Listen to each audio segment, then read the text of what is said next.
Je pense qu'on va revenir dans le sujet. Je pense que le sujet aujourd'hui au Mali, c'est que les dirigeants de la transition malienne ont décidé de bâillonner les partis politiques et notamment la presse au niveau du Mali, en les interdisant d'activités pour les partis politiques et en interdisant à la presse de couvrir leur activité.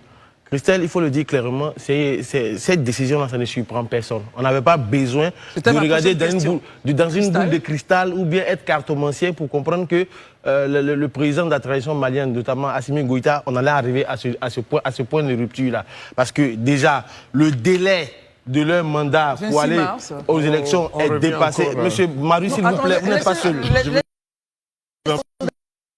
Donc, le délai est arrivé à son terme. Ils se sont plus ou moins, lui et son premier ministre se sont embourgeoisés dans le pouvoir. Ils ont pris goût au pouvoir. Donc, finalement, ils ne veulent pas partir.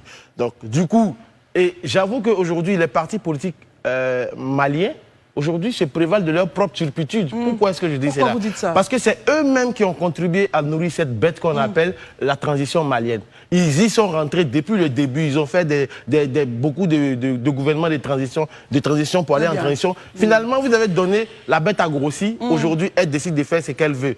Finalement, c'est les libertés publiques qui sont mises en danger. Dans un premier temps.